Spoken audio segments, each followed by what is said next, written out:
Bonjour, nous sommes aujourd'hui le 30 janvier 2020.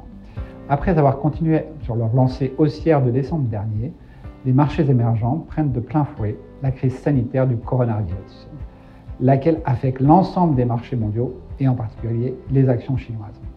Sur le mois, l'indice émergent affiche une performance à zéro, ce qui se compare à plus de 2% environ pour les marchés mondiaux, le tout en euros.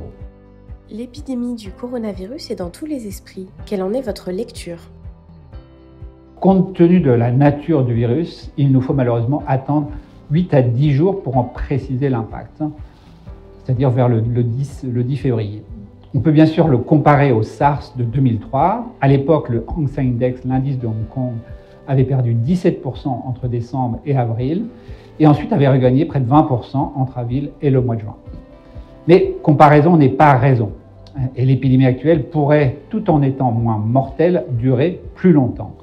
Vu le poids de la consommation chinoise dans le PIB, aujourd'hui d'environ 58% comparé à 35% en 2003, et le poids de la Chine dans le PIB mondial, aujourd'hui 18% comparé à 4% en 2002-2003, il est probable que le ralentissement provoqué par le coronavirus soit plus important que celui du SARS.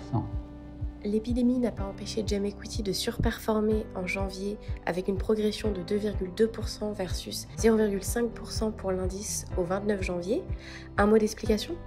Alors en termes d'allocation d'actifs, notre forte surpondération sur la Russie nous aide indéniablement sur le mois. En plus, nous avions réduit la Chine en décembre dernier, plus pour des raisons de prise de profit. En termes de sélection de valeurs, notons la bonne tenue de nos titres techno et software, tels que Samsung Electronics et Samsung SDI en Corée, mais aussi Tofos au Brésil.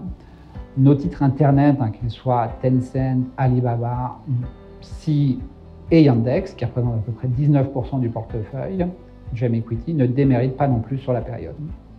En revanche, nos valeurs automobiles chinoises, à peu près 2,5% du fonds GEM Equity, sont particulièrement affectées par le coronavirus. Elles baissent d'environ 17% sur le mois.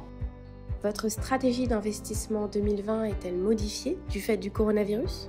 Alors, nous nous attendions à une reprise de la consommation chinoise à partir du premier trimestre 2020. Indéniablement, cette reprise va être retardée du fait de l'épidémie. Notre exposition chinoise, environ de 35% du portefeuille, est en ligne avec celle de l'indice. Elle a été réduite notamment le mois dernier. Elle reste néanmoins à risque à court terme. Ailleurs, et notamment au Brésil, en Russie, notre scénario de reprise n'est pas remis en cause. Nous restons du reste positifs sur ces marchés et très surpondérés. Nous augmentons aussi la part ou l'exposition sur les valeurs techno, environ 25% du portefeuille, et notamment dans les semi-conducteurs.